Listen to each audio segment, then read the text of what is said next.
Hello. It's me again. This video is only a tiny bit overdue, huh?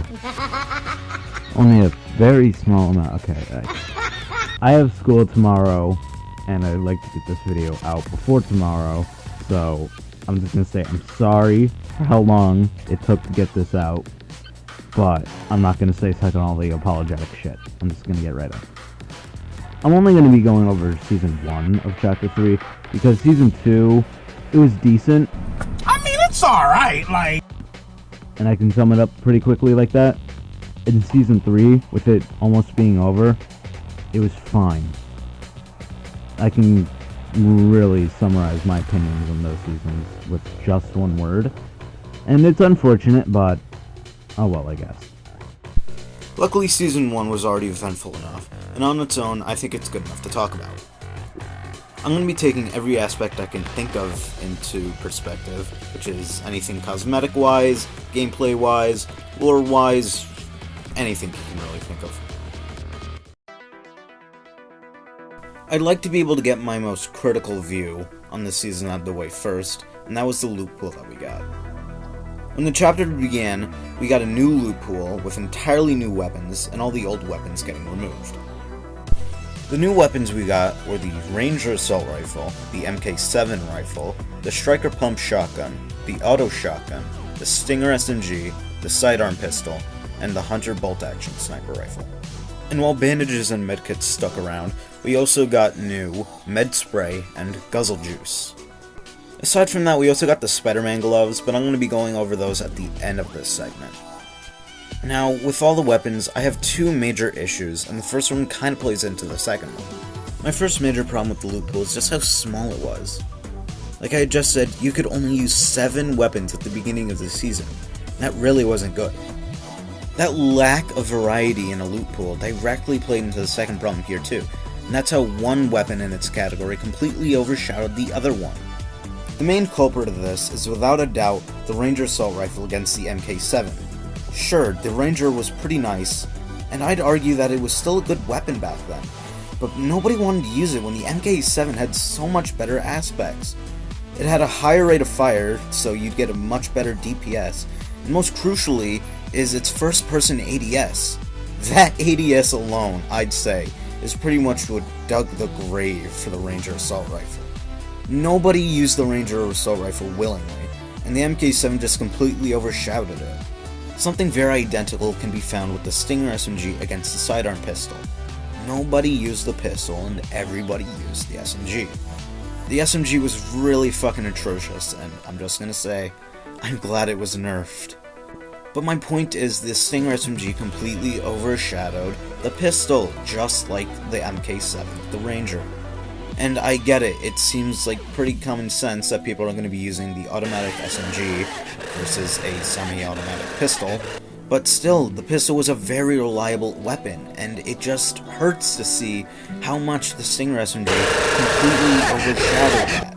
The only kind of guns I actually saw people using both weapons in were the shotguns.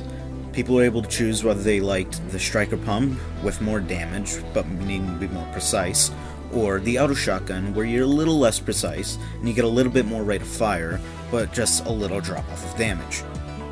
With the shotguns, it didn't feel like a trapped meta, where you get punished just because you didn't use the better one. If I could compare it to anything, it felt like the normal pump versus the tactical shotgun, where you are either rewarded with higher damage for being precise with the pump, or you could pick the less damaging, but higher rate of fire tactical shotgun. It even happened with the meds though. Like, nobody used the Guzzle Juice, everybody just used the Med Spray. You can move with the Med Spray and it went pretty fast, so why not use it? Why use the Guzzle Juice when you could clearly have the superior option of the Med Spray? The only kind of weapon that didn't have this problem at all was the sniper, and that's just because there only was one sniper that you could use, and honestly, I don't see that as any better.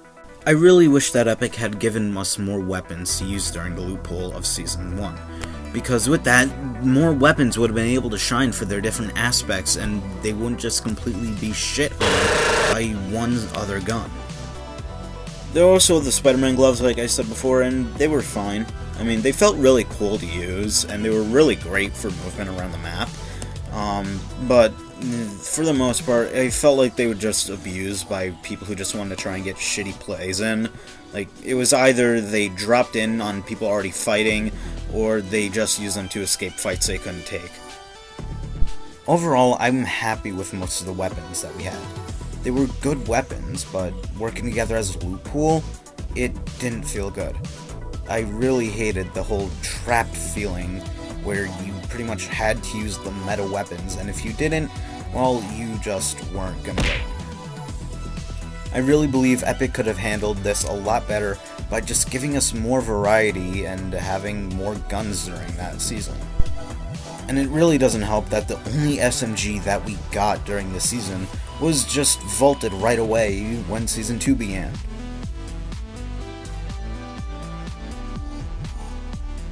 But now with all that out of the way, the rest of the parts I'm going to be talking about are going to be mostly positive, so that's nice.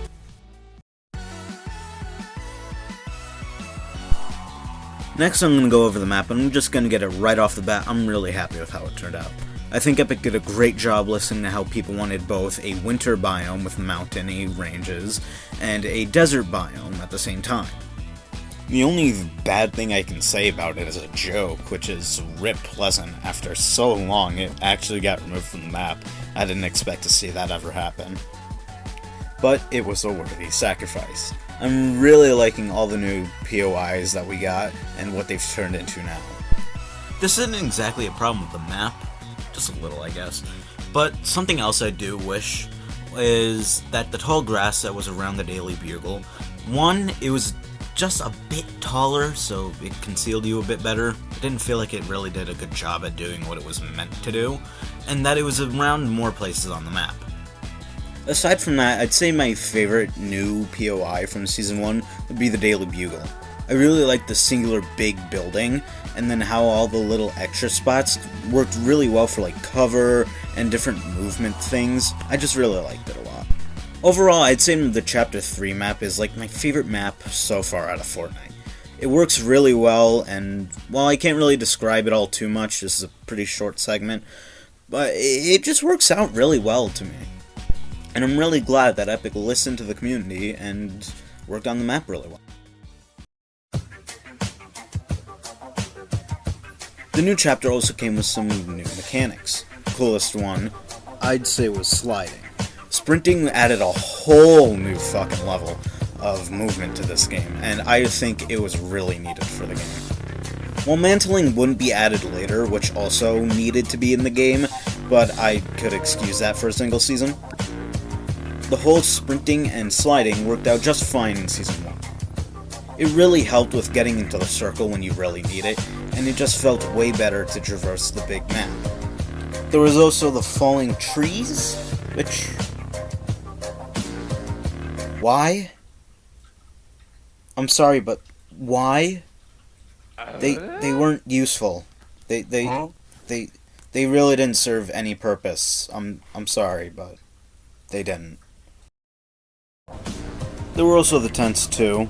I personally didn't get too much use out of them, but I can definitely see the usefulness in them. And of course, I can't forget about Klombo, the scrungly, the scrungly Klombo, my beloved. I love Klombo. I loved Klombo. Fucking... It was really nice getting rewarded for feeding one a shield berry. It was a lot of fun. But honestly, I fucking hate Epic for that one goddamn quest we had to do where we fucking had to hurt Klombo. Fuck you, Epic, and fuck that quest. I love Klombo. Never hurt Klombo. Fuck you if you hurt Klombo. Love Klombo. Rip Klombo. Klombo didn't deserve to die. Crafting was also removed in the new chapter, which, I'll be honest, while it isn't the most popular mechanic that was in the game, I personally really liked it, and I disagree with all the people complaining about it. I'm sorry, but I think crafting was a really cool and interesting idea to help people pick how they wanted to play with the weapons they wanted to choose. But, oh well.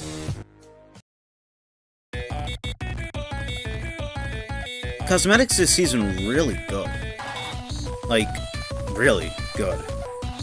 Starting with the Battle Pass is really one of the better ones that I've seen. Obviously there were just a couple lackluster skins, specifically Harlow and Shanta. I can see why people like them, but personally it's just not my thing. And the llama guy, whatever his fucking name is, and Gumbo, they were decently cool, but the rest of the skins really hit for me. Ronin was really cool, Haven was really cool, the Foundation was fucking awesome.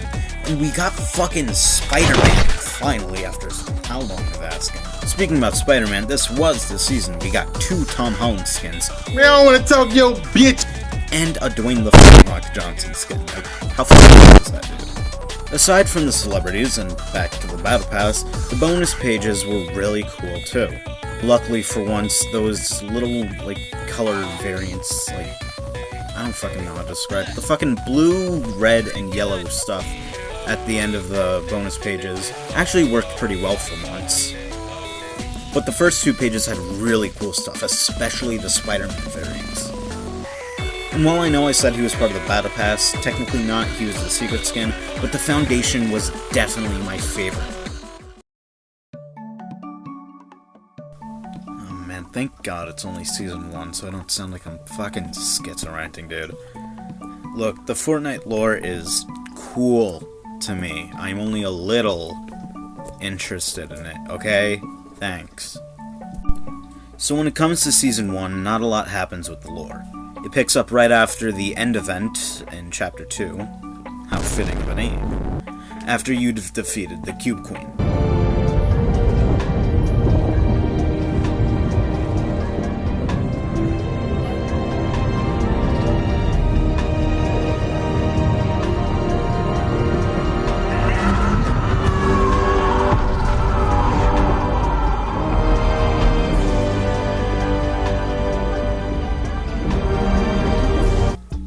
As we saw before Chapter 2 ended, the island flipped, giving us the new island we have now, and the Cube Queen supposedly died in the ocean. We were introduced to these 7, with the Visitor returning. With that in mind, that really makes me think about how fucking long Epic planned this whole story out. I mean, the Visitor was introduced in 2018, dude. That's a long fucking time. Anyway, as I've already said, not a lot happens within this season. The only thing I will mention is the Season 2 trailer, which, yes, I still count as Season 1, because it leads into Season 2. The IO have this drill pod thingy base, I don't fucking know what it's called, and meet the Resistance, or the 7? I don't know, I'm just gonna call the side that fights the IO the Resistance. They start fighting it out, and Sloane uses her device to get rid of all buildings, and that's what starts Season 2. And that's the lore that happened in Season 1. Again, it wasn't a heavy lore season. Overall, I'd say this is a pretty good season. I'd definitely say it's in my top 30%. It's a disappointment how much of a disappointment the next 2 seasons were, specifically vibing.